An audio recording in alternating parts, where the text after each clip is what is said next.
Բարև ձեզ Արարատ հեռուստաընկերության եթերում շտապ օգնություն հաղորդաշարն է, մենք խոսում ենք մարդու առողջության մասին, հարգելի հեռուստադիտողներ, եւ մեր հաղորդմանը ձեր հարցերով կարող եք մասնակցել ինքներդ զանգահարելով 5489 34 հեռախոսահամարով կամ գրելով մեր էլեկտրոնային փոստին շտապ օգնություն շնիկ Արարատ @tv.am հասցեով։ Այսօր խոսելու ենք շատերին հուզող մի թեմայի մասին, որը կոչվում է ալերգիա։ Մեր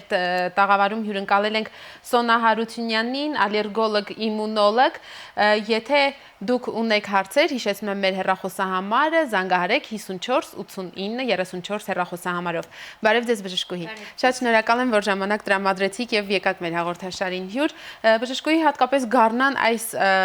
շրջանում, երբ բույսերն են ակտիվացել եւ փողոցներում անդադ կարելի է տեսնել բարձիներից թափվող այդ մասնիկները, հա, չգիտեմ դրանք ինչպես են իրականում կոչվում, մարդիկ շատ սկսել են անհանգստանալ իրենց ալերգիկ երևույթների համար եւ բազմաթիվ հարցեր ենք մենք ստացել։ Ալերգիան իսկապես երկրագնդի վրա ամենատարածված երևույթներից մեկն է եւ ճիշտ են արդյոք այն մասնագետները, որ համարում են, որ դա հիվանդություն չէ, այլ ընդհանրապես օրգանիզմի իմունային համակարգի պատասխան ռեակցիան այս կամ այն տիպի նյութին։ Իհարկե, իսկապես ալերգիկ հիվանդությունները ապրում են մեծ վերելք ամբողջ աշխարհում։ Դա պայմանավորված է եւ էկոլոգիական փոփոխություններով եւ մարդու ազդեցությամբ բնության վրա տեղի ունեցող process-ներին եւ տեխնոգեն գոյացող տարբեր անցանկալի նյութերով ամեն դեպքում մեծ վերելք է ապրում այդ հիվանդությունը։ Իհարկե, թույլ տվեք չհամաձայնել, դա ցավոք սրտի ալերգիա ասածը եւ ալերգիկ հիվանդությունները դրանք իրոք հիվանդություն են եւ դա ոչ թե վիճակ է կամ ինչ որ անցողիկ մի բան բուժվող է իհարկե,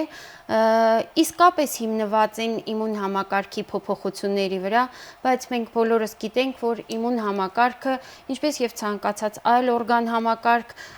գործում է նորմալ ֆիզիոլոգիական պատասխանի տեսքով եւ երբ այդ պատասխանը լինում է փոփոխված, դա բերում է տարբեր հիվանդությունների ձևավորմանը, մասնավորապես նաև ալերգիկ հիվանդությունների ձևավորմանը, դրա համար ամեն դեպքում ալերգիան դա հիվանդություն է ցավոք սրտի, հիվանդությունների խումբ է, որը գնալով շատանում է, աճում է եւ շատ ավելի հաճախ ենք մենք սկսել այդ խնդրի հետ առնչվել։ Բժշկուհի, ես այստեղ առաջարկում եմ դիտել մեր փոքր ծանուցումը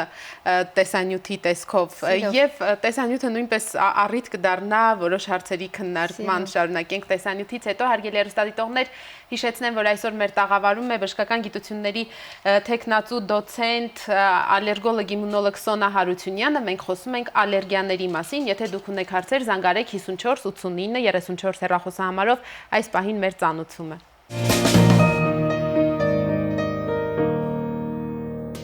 Բժիշկները շատ հաճախ ալերգիան սահմանում են որպես օրգանիզմի իմունային համակարգի պատասխանը այս կամ այն նյութի ազդեցությանը, նշելով նաև, որ այն հիվանդություն չէ։ Ալերգիան կարող է արտահայտվել կոնկրետ մեկ նյութի նկատմամբ եւ կոնկրետ մեկ օրգանի ախտահարումով, օրինակ, որևէ քիմիական նյութից մաշկի ցանավորումը։ Սակայն բազմաթիվ են դեպքերը, երբ մարդը ալերգիկ ռեակցիա ունենում միաժամանակ մի քանի գործոնների ազդեցությամբ եւ ախտահարվում են միաժամանակ մի քանի օրգաններ, օրինակ աչքերը, քթի լորձաթաղանթը, մաշկը, բրոնխները։ Ալերգիան այն երևույթն է, որ շատ հաճախ պարզապես չարաշահվում է որպես ախտորոշում։ Մարդիկ ալերգիա են անվանում օրինակ դեղորայքի երկրորդային ազդեցությունը կամ սննդային թունավորումները, մաշկային խնդիրները։ Ինչպես տարբերակել տվյալ երևույթը ալերգիա է թե ոչ։ Ինչ անել, եթե այն անհանգստությունների մեծ առիթ է տալիս։ Երբ եւ ինչ հաճախականությամբ կարելի է ընդունել հակաալերգիկ դեղորայք։ Եվ ի վերջո, կա մի ձև, որով կարելի է, այսպես ասած, թակարդը գցել ալերգիայի պատճառն ու լիովին ազատվել այդ տհաճությունից։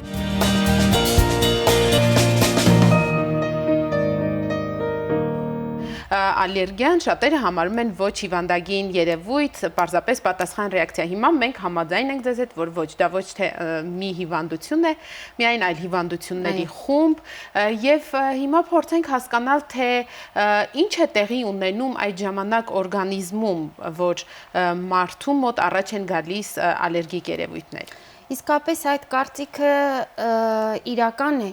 դա մեր օրգանիզմի իմուն պատասխանի տեսակ է, բայց դա ախտաբանական իմուն պատասխան է, ոչ թե նորմալ իմուն պատասխան։ Եվ դա շատ լուրջ մեխանիզմ է, որը ունի հաստատված իմունոլոգիական հիմքեր, որը բժիշկները գիտեն որպես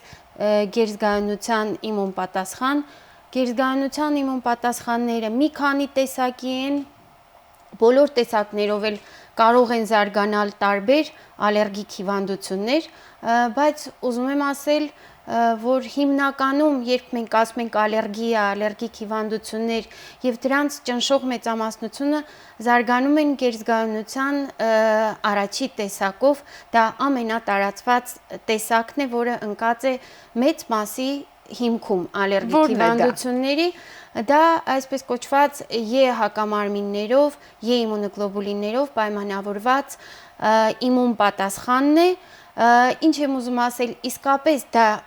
պատասխանի տեսակ է, բայց պետք չի շփոթել, որ դա նորմալ ֆիզիոլոգիական պատասխան է, դա ախտաբանական իմունային պատասխան է, որը ձևավորում է մի շարք ալերգիկ հիվանդություններ, մասնավորապես շատ քայչ հայտնի ալերգիկ ռինիտները, ալերգիկ եղնջացանը, անաֆիլակտիկ շոկը, երևի լսած կլինեն բոլորը, ասթմաները, ալերգիկ, դեղորայքային ալերգիաների տեսակներ, ատոպիկ դերմատիտ, ինչ ասեմ, մեծ մասը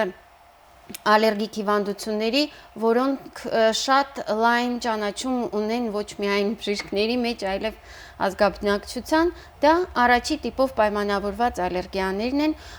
այսինքն հիվանդություններ, որոնց հիմքում ընկած է սխալ ձևավորվող իմուն պատասխան, սխալ ձևավորվող իմունային ռեակցիա, որը կոչվում է գերզգայունության առաջի տեսակ։ Այո, բժիշկ, իսկ ովքեր են ավելի հակված դրան։ Կան ինչ-որ ժառանգական ֆակտորներ կամ արդյոք ճիշտ է այն տեսակետը, որ երբեմն մարդիկ ասում են, ահա, երեխան սպիտակամաշկ է, ուրեմն նա ալերգիայի նկատմամբ հակում կունենա, կամ կանանց եւ տղամարդկանց ինչ-որ վիճակագրական տվյալներ կան, թե ովքեր են առավել շատ հակված ալերգիայի։ Չկան որևէ ստատիստիկ տվյալներ ալերգիկ հիվանդությունների եւ ալերգիայի կապվածության հետ կապված էթնիկական առանձնահատկություններից, ազգություններից, կին տղամարդ, որոշ հիվանդությունների դեպքում դա կատարված է իհարկե, բայց այդպես միանշանակ ասել, որ սպիտակամաշ մարդիկ կամ մի քիչ ավելի ցորնամորթ մաշկ ունեցող մարդիկ կամ կա ինչ-որ կապ այդ ամենի միջև իհարկե չկա նաև կապ ազգության եւ ալերգիկ հիվանդությունների միջև, այնպես որ դա իհարկե կարծում եմ ուղղակի կարծիք է, իսկ տարիքը հետազոտություններ, տարիքը շատ հետաքրքիր գործոն է, քանի որ որոշ տեսակի հիվանդությունների համար մի քիչ գերիատրիկ հասակը, այսինքն մեծացման այդ շրջանը, որը ցավոք սրտի չունի տարիքային սահման, դա շատ ինդիվիդուալ է, իհարկե որոշ չափով բերում է ընկճմանը այդ տիպի պրոցեսների, որովհետև մենք ունենում ենք տարիքային ինվոլյուցիա իմուն համակարգի, մեր մոտ օրգանիզմում բոլոր իմունային ռեակցիաները փոքր-ինչ պասիվանում են, հատուկ ուզում եմ, այդ թվում նաև ախտաբանական ալերգիկ ռեակցիաները, հատուկ էստեղ հատուկ խումբ են կանայք, այդ եմ ուզում ասել, չկա այդտեղ որևէ տարիք, բայց ամեն դեպքում մեծանալով մեր իմուն համակարգը ենթարկվում է ինվոլյուցիայի, հետաճի, դա կրում է եւ մորֆոլոգիական բնույթ եւ ֆունկցիոնալ բնույթ եւ այդ իսկ պատճառով տարբեր պրոցեսներ, որոնք պայմանավորված են իմունային համակարգի ախտահարումով, իհարկե ընկճվում են։ Այստեղ հատուկ խումբ են կազմում կանայք, որտեվ դա հաստատված է, կան հետազոտություններ եւ դա գիտեն բոլոր բժիշկները, կլիմակտերիկ շրջանում եւ հետ կլիմակտերիկ շրջանում, նաեւ կապված այդ հորմոնալ փոփոխությունների հետ,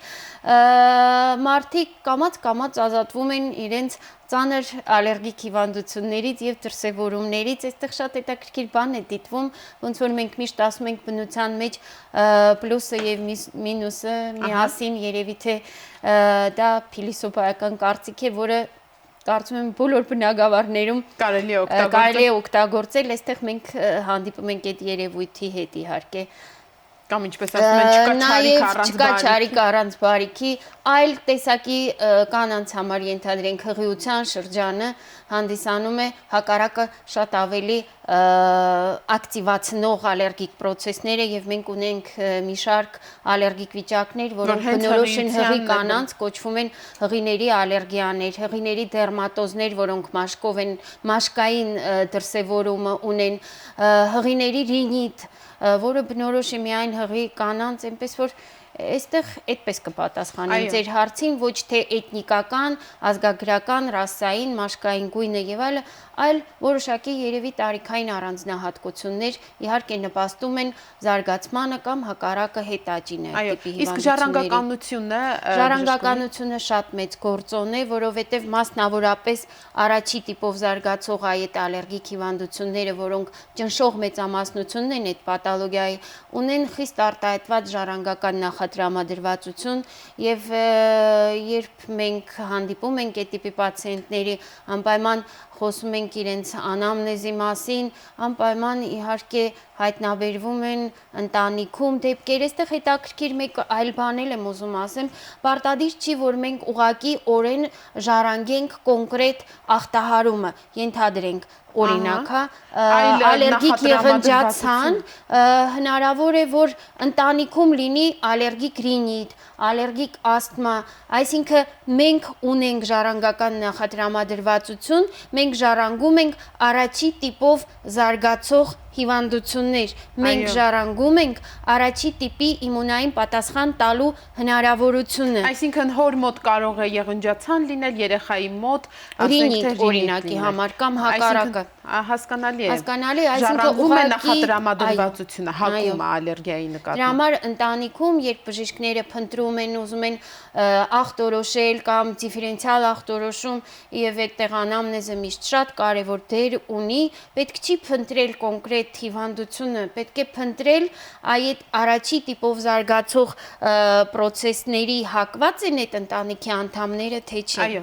բժշկուհի, երբ փոքր նորածին երեխաների մոտ դիաթեզ է լինում, մեր նախորդ հանդիպման ժամանակ էլ մենք խոսել ենք դիաթեզի մասին եւ հեռուստադիտողները իդեպ շատ հարցեր են ուղարկել դրանից հետո ես առանձնացրել եմ այդ հարցերի խումբը, որ ալերգիային է վերաբերում։ Ծնողներից մեկը գրել էր, խնդրում եմ ասեք, ծնողը, մայրը ինչ անի, որ կերակրվող երեխայի մոտ, կրծքով կերակրվող այդ դիաթեզի երևույթները անհետանան, թե դա հենց այն է, ինչ որ դուք եք ասում, եւ եթե երեխան ունի ժառանգական նախատրամադրվածություն, կարտահայտվի անկախ մայրիկի սնունդից։ Այդ դիաթեզ ասածը ես էլի եմ այդ կարծիքը արտահայտել, դա այն է, ինչ այսօր անվանվում է ատոպիկ դերմատիտ, այսինքն շատ տարածված ստատիստիկայով միջազգային մանկական շրջանի ալերգիկ հիվանդությունների ամենամեծ տոկոս ունեցող ախտահարումը ուղղակի ընդունված է դա մի քիչ հին ավելի եկած տերմին է, դիաթեզ առ այսօր օգտագործվում է այնուամենայնիվ, ինչ եմ ուզում ասել, դա եւս ունի ժառանգական նախատրամադրվածություն, այսպես կոչված ատոպիկ կոնստիտուցիոնալ տեսակը, որը ժառանգվում է, եւ այստեղ իհարկե նաեւ դրսևորման համար կարեւոր նշանակություն ունեն որոշակի տրիգերներ, նպաստող ալերգեններ, պայմաններ, այդտեղ մայրիկներին կարելի է իհարկե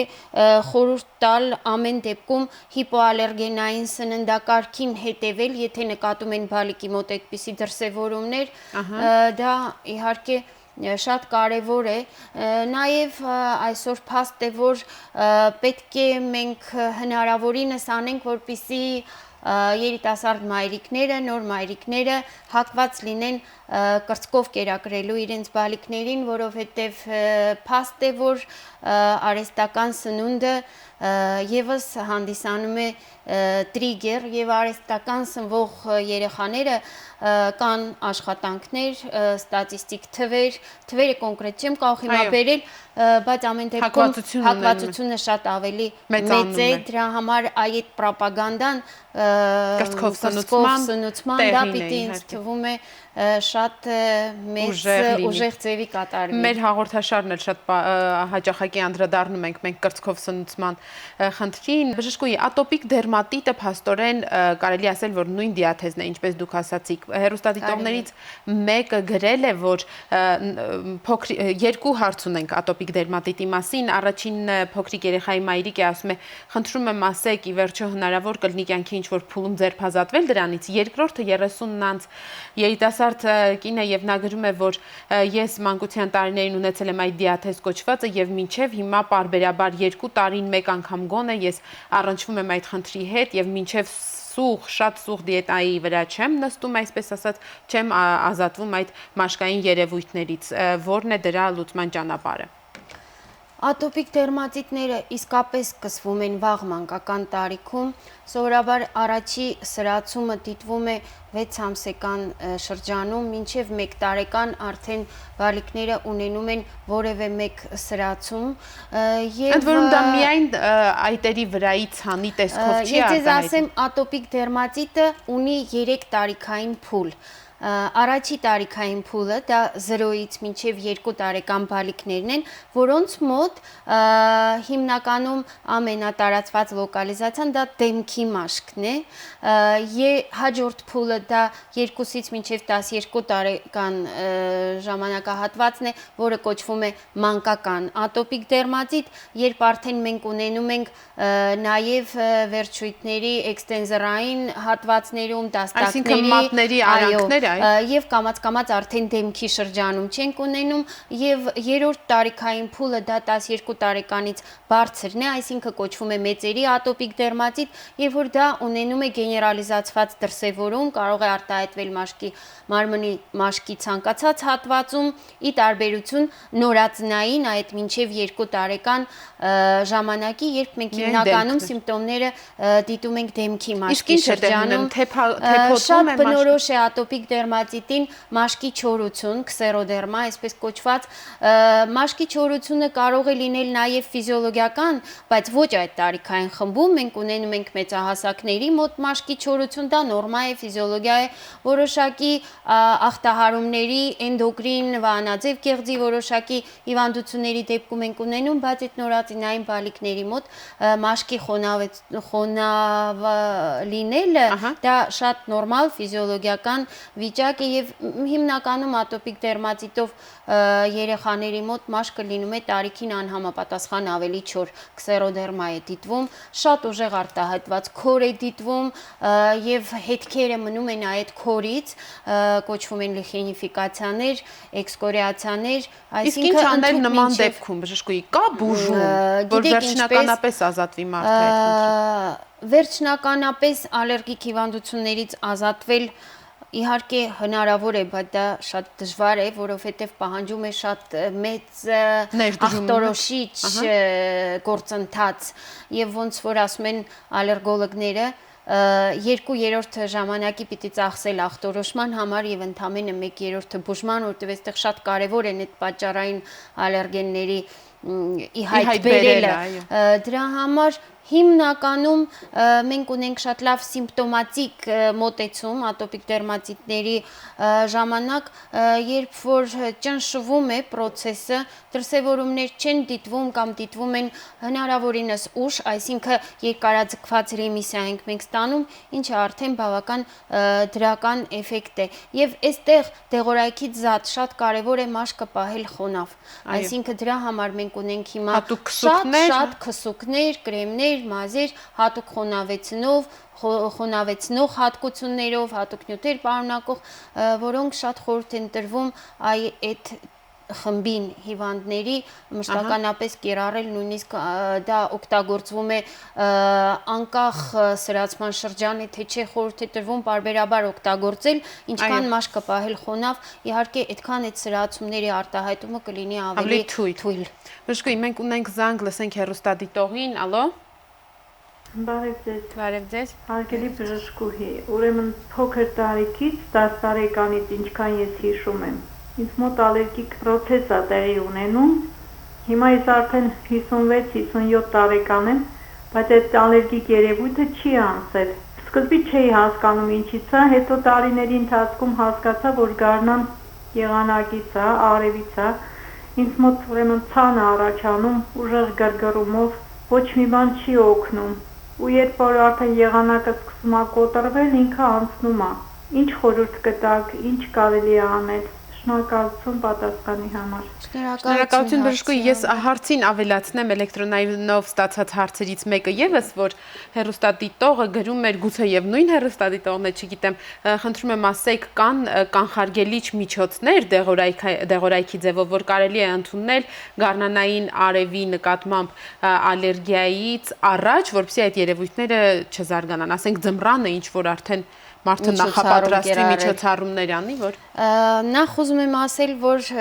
պետք է տարբերակել արևից ալերգիա ասածը դա պսևդոալերգիայի տեսակ է, այսպես կոչվող ֆոտոդերմատոզ, որովհետև արևի ճառագայթները, ուլտրաֆիոլետը համապատասխան ուլտրաֆիոլետային ալիքները համապատասխան հաճախականության, իրանք իսկապես կարող են առաջացնել մաշկի վրա տարբեր երևույթներ։ Պետք է տարբերակել, դա ոնց որ կոչվում է ֆոտոդերմատոզ, դա պիտի տարբերակել օրինակ տվյալ կնոջ, տիկնոջ մոտ, դա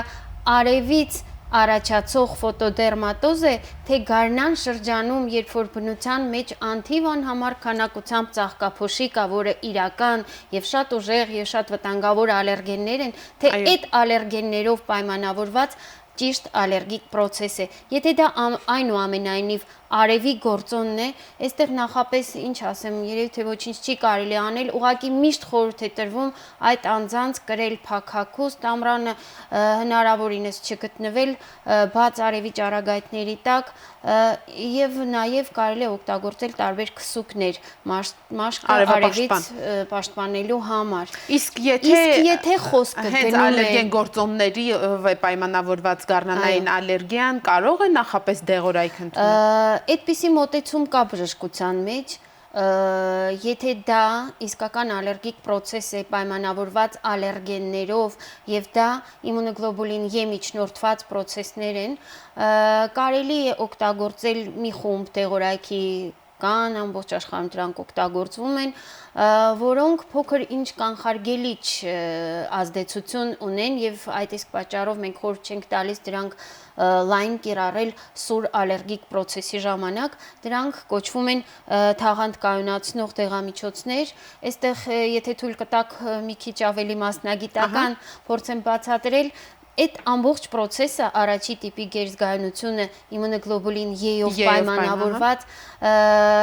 մասամբ պայմանավորված է նրանով, որ այդ հակամարմինները նստում են պարարտ բջիջների եւ բազոֆիլների թաղանթների վրա, այնուհետև այդ հակամարմնի վրա նստում են հակածինները, ալերգենները եւ դա նպաստում է պարարտ բջիջների եւ բազոֆիլների թաղանթի ապակայունացմանը, թաղանթը ենթարկվում է այսպես կոչված դեգրանուլացիայի, պատրվում է, ամբողջականությունը կորցնում է եւ այդ բջիջներից ձերբազատվում են արյան մեջ մի շարք մեծ քանակությամբ ակտիվ կենսաբանական նյութեր, որոնցով էլ իսկական իրականում պայմանավորված են հետո հյուսվածքների փոփոխումը, ալտերացիան, այդ բոլոր սիմպտոմների դրսևորումը եւ կան դեղորայքի տեսակներ, որոնք համարվում են մեմբրան կայունացնող, թաղանթ կայունացնող, որոնք խորհուրդ են տալիս բժիշկները օգտագործել կանխարգելիչ նպատակով, որպիսի կայունացնել այդ թաղանթը հնարավորինս, որ երբ կլինի այդ ազդեցությունը հակածին հակամարմին, իրանք հնարավորինս մնան կայուն, չկորցնեն իրենց ամբողջականությունը, դա մի տեսակետ է ալերգոլոգիայում, որը բավականին զարգացած է։ Այո, բժշկուհի, լսենք նաև երկրորդ հեռուստադիտողին, ալո։ Բարև ձեզ, ես ողջունում եմ ձեզ։ Իմ հարցը հետևյալն է, ես 4 տարի վիրահատվել եմ կանացի, հիմա այս 4 տարի ես ալերգիկ վիճակում եմ, չեն հասկանում բանն ինչումն է, անալիզներ շատ եմ տվել, վերջը չի բացահայտվում, ուզում եմ պատճառն իմանամ, էլի, ոնց կարամ իմանամ։ Շնորհակալություն։ Իդեպ վիրահատություն նշելով մեկ այլ անգամ էլ երբ մաշկաբանի էինք հյուր ընկալել, հեռուստադիտողներից մեկը հարցրեց, հնարավոր է, որ անեսթեզիայից հետո մաշկային երևույթներ առաջանան մարդու մոտ ցանի տեսքով, կոնկրետ պարանոցի շրջանում։ Գուցե դա ալերգիկ ինչ-որ արտահայտություններ լինում են նման դեպքեր։ Իհարկե, ուզում եմ ասել, որ ցանկացած դեղորայքային միջամտությունից հետո բացառել ալերգիկ որևէ process-ի զարգացումը շատ դժվար է։ Ասելիքս այն է, որ ցանկացած դեղորայք կարող է հանդիսանալ դեղորայքային ալերգիայի պատճառ եւ տվյալ դեպքում անեսթեզիայի ժամանակ կիրառվող դեղորայքը կամ վիրահատության ընթացքում այլ մնացած բոլոր դեղորայքը իհարկե կարող են առաջացնել ցան մաշկի վրա, որը կրում է ալերգիկ բնույթ, որը դեղորայքային ալերգիայի ինչ-որ տեսակ կլինի, բայց այստեղ ուզում եմ ասել, որ չէ, իհարկե դեղորայքային ալերգիան չի կրում այդպես շարունակական քրոնիկ բնույթ եւ երբ դեղի ազդեցությունը դադարում է օրգանիզմի վրա եւ հետո դեղն էլ արդեն դուրս է գալիս օրգանիզմից, որը ժամանակ հետո իհարկե այդ բոլոր process-ները ուղղակի ընկճվում են, այլևս չի դիտվում այդ դեղորայքային ալերգիան, մինչ հաջորդ հանդիպումը նույնիսկ դեղի հետ ենթադրենք, բայց եթե դա չկա, որտեվ երբեմն պացիենտները մոռանում են, որ իրանք ինչ-որ դեղորայքից ունեցել են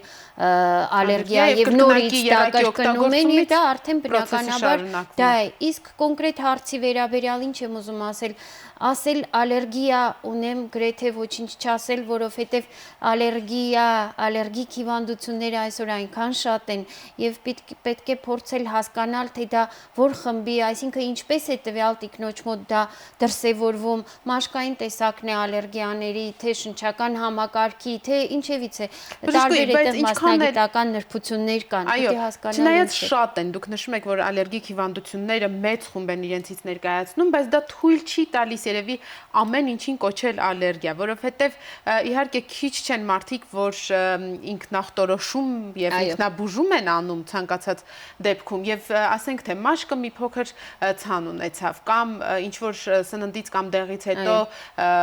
փսխման երևույթներ առաջ եկան, ասում է ալերգիկ եմ ու վերջ։ Ինչպես կարելի է տարբերակել, ի վերջո սա ալերգիկ ռեակցիա է կամ ասենք մարդը դեղ է խմել, երկրորդային ազդեցություն է լինում դեղի, բայց նա ասում է, ահա, ես այս դեղից ալերգիա ունեմ, ինքն իրեն որոշում է։ Ինչպես է դա ախտորոշվում, ինչպես եք դուք հաստատում, սա ալերգիա է թե ոչ։ Շատ կարևոր հարցի անդրադարձակ, շատ ցավոտ կարող եմ ասել, որովհետև մենք այստեղ մի հատ խնդիր ունենք, ալերգիկ հիվանդությունները ճիշտ է շատ են աճել եւ դա իսկապես մեծ տարածում ունի, բայց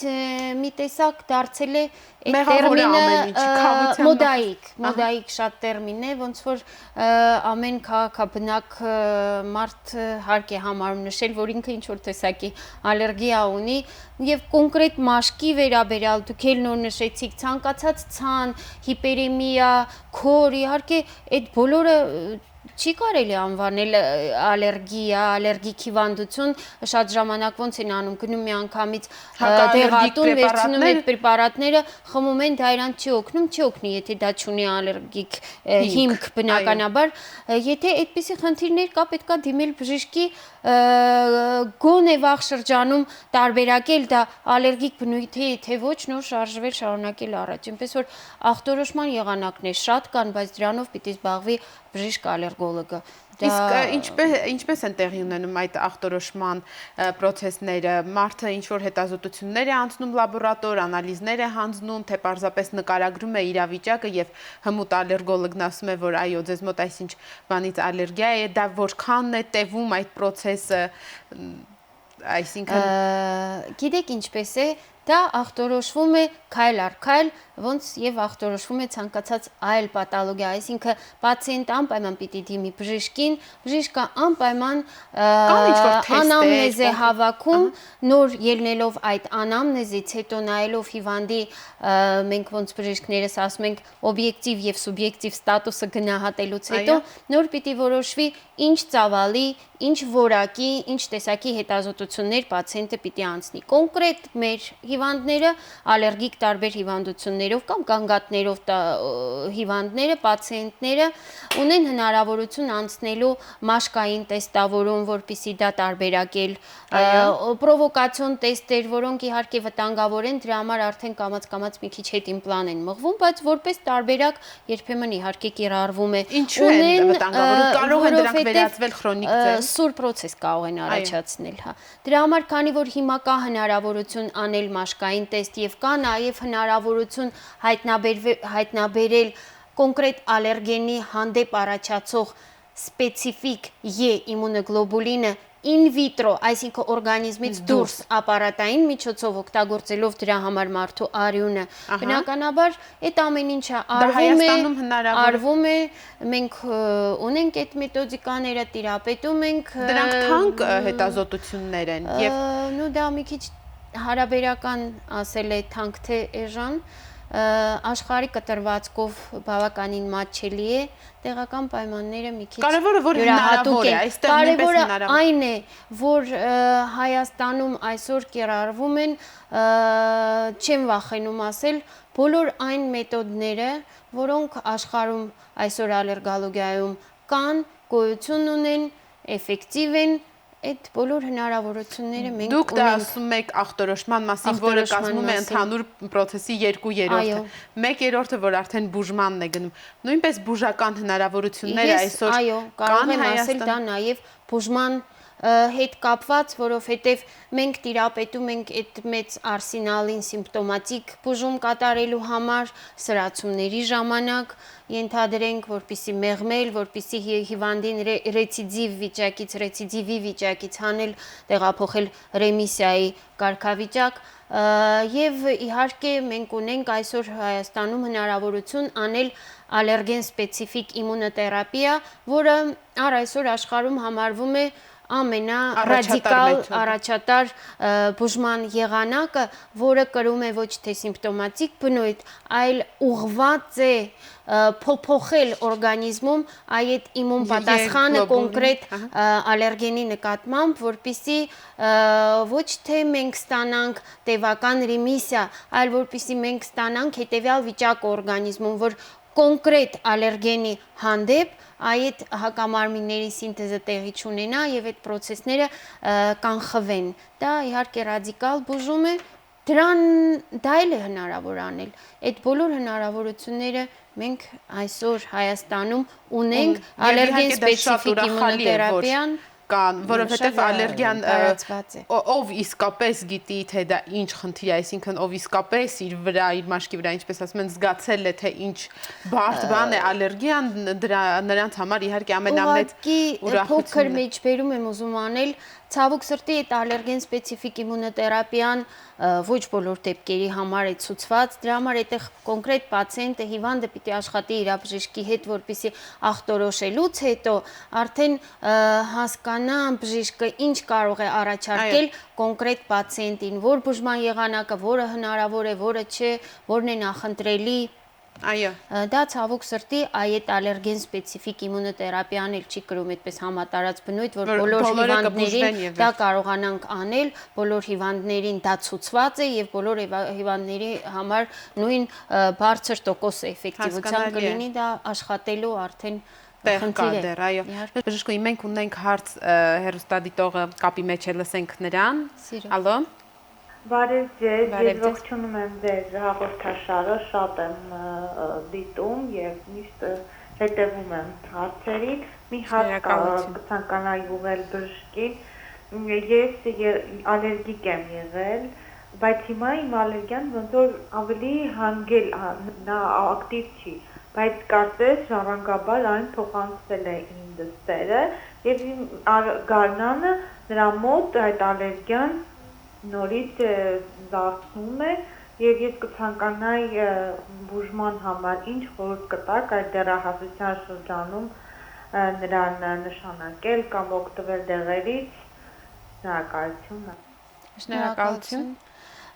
Ասեմ, որ տարիքային սահմանափակում չունի ալերգիկ հիվանդությունների բուժումը եւ եթե բալիկի մոտ հենց արտահայտվում է ալերգիկ ռինիտի տեսքով, դա հենց այն դեպքն է, որը շատ լավ ենթարկվում է ալերգեն սպეციფիկ իմունոթերապիայով, խորհուրդ կտամ դիմել բժիշկներին, բալիկին տանել, զբաղվել, այդտեղ տարիքային որևէ սահմանափակում չկա։ Բժշկուհի, խնդրում եմ ասեք, թե ինչ գործոններ կան, որ կարող են նպաստել ալերգիայի դրսևորմանը, որովհետեւ երբեմն լինում է, որ մարդիկ ասում են, ասենք թե ես գիտեմ, որ այսինչ սննդատեսակից ես ունեմ ալերգիա կամ այսինչ տիպի հոտից, բայց որևէ առնչություն չեմ ունեցել, բայց սթրեսից կամ բնակավայրի փոփոխությունից հանկարծակի սկսել է ի հայտ գալ նորից այդ process-ը, դա հնարավոր է, որ գործոնը ինքը չլինի, բայց պայմաններ լինեն, որ արթնանա հին երևույթը։ Գիտեք ինչպես է, եթե կոնկրետ անձը ունի ճիշտ ալերգիկ դրսևորում, կոնկրետ ալերգենի նկատմամբ, այդ դրսևորումը կլինի ամեն անգամ միայն ալերգենի հետ կոնտակտի ժամանակ, բայց կան նպաստող պայմաններ, նյարդային համակարգն է, դա մեր օրգանիզմի այլ օրգան համակարգերի ախտահարումներն է, որոնք իսկապես համարվում են երկրորդ շարքի պատճառներ ալերգիաների դրսևորման, մասնավորապես վահանաձև կեղձի ախտահարումները, օրինակ ստամոքսաղիքային տրակտի ախտահարումները, դրանք կարող են լինել նպաստող գործոն, բայց եթե խոսքը գնում է իսկական ալերգիկ process-ի մասին, առանց ալերգենի մասնակցության դա չի կարող տեղի ունենալ։ Հասկանալի է։ Բժշկուհի, ես շատ հարցեր դեռ կային, որ պետք է ինտերնետից ստացված, հա, մեր հեռուստադիտողների հարցերին էլ անդրադառնանք, ինձ թվում է մեկ անգամ էլ ձեզ խնդրելու եմ, որ անպայման գաք դրանց էլ անդրադառնանք, բայց վերջում անպայման ուզում եմ ասեք, մենք շատ քիչ ժամանակ ունենք։ Շատերը հիմա ալերգիան փորձում են բուժել, այսպես ասած, բնական մեթոդներով։ Ես մի քանի անգամ լսեցի դաղձի թուրմով, չգիտեմ, մեկ այլ բույսի, ասենք թե քսուկներով, դուք ինչ եք կարծում, նման բաները կարող են օգնել, թե ընդհակառակը վիճակը ավելի սրել։ Ես կարծում եմ, որ տնային տարբեր բուժման եղանակներով պետք չի զբաղվել ցանկացած պաթոլոգիայի ժամանակ, առավել եւս ալերգիկ հիվանդությունների ժամանակ, որովհետեւ մասնավորապես այդ խոտերը, խոտաբույսերը եւ այլը, մենք գիտենք, որ մենք ունենք մեծ շարք ալերգենների, մեծ խումբ, որոնք ունեն բուսական ծագում եւ դրա համար մասնավորապես տարբեր բուսաբուժություն, այդ տիպի բաներ խորհուրդ չեմ տանելու, իհարկե այդ ամենը ցանկացած տեսակի ալերգիկ հիվանդություն չի անցնում, հավատացեք, որևէ տնային այդպիսի ինչ-որ բուժման եղանակով եւ եթե կա հնարավորություն, կա տարբերակ դիմել բժշկի եւ բուժվել գրագետ բժշկական մոտեցումներ կիրառելով, կարծում եմ ճիշտը դա է։ Շատ շնորհակալ եմ շատ հետաքրքիր զրույցի համար, հարգելի հեռուստադիտողներ, հիշեցնեմ, որ այսօր մեր հյուրն էր ալերգոլոգ, իմունոլոգ, բժշկական գիտությունների թեկնածու, դոցենտ Երևանի Պետական բժշկական համալսարանից Սոնա Հարությունյանը, եւ մենք խոսում ենք ալերգիաների մասին եւ ամենատեղին խորհուրդը, որ բժշկուհուց կրկին ուզում եմ փոխանցել ձեզ, որ եթե նկատում եք, որ ալերգիկ ինչ-որ խնդիրներ կան, ինքնուրույն մի ախտորոշեք դուք, դա ձեզ մոտ ալերգիա է թե մեկ այլ process, ասենք թե մաշկի ցանը կամ